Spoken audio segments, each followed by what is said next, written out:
Have you ever wondered about the complex mechanics that allow a helicopter to soar and hover? Welcome to How Helicopters Fly, a detailed explanation. Helicopters are remarkable machines, capable of feats of flight that fixed-wing aircraft simply cannot achieve. Unlike airplanes, helicopters can take off and land vertically, hover in place, and even fly backwards, thanks to their unique rotating wing system. To understand how they work, we need to look at the three main components: the main rotor, the tail rotor, and the powerful engine that drives them.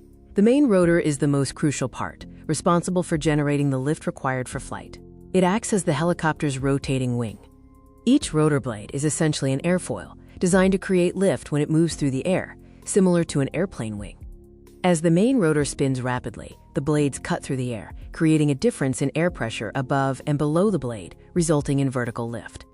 The collective pitch control allows the pilot to simultaneously increase or decrease the pitch angle of all main rotor blades, controlling the total amount of lift and altitude.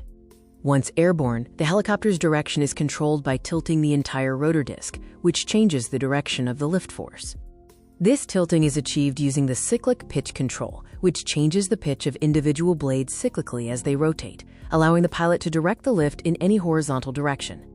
By tilting the rotor disc forward, the helicopter moves forward. Tilting it backward moves the helicopter backward, and tilting it sideways results in side-to-side movement. The main rotor spinning creates an equal and opposite reaction called torque, which would cause the fuselage to spin in the opposite direction if left unchecked.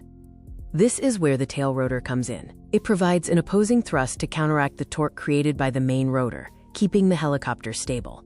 If the main rotor is turning counterclockwise, the fuselage wants to turn clockwise. The tail rotor pushes the tail back to maintain a stable heading. The tail rotor thrust is precisely adjusted to exactly counter the main rotor's torque, ensuring the helicopter's nose points where the pilot intends. The pilot uses anti-torque foot pedals to adjust the pitch of the tail rotor blades, controlling the yaw or the left and right direction of the helicopter's nose. The power for both the main and tail rotors comes from the engine, typically a turbine engine in modern helicopters or a piston engine in smaller models. These powerful engines generate the massive rotational force needed to spin the heavy main rotor and sustain flight.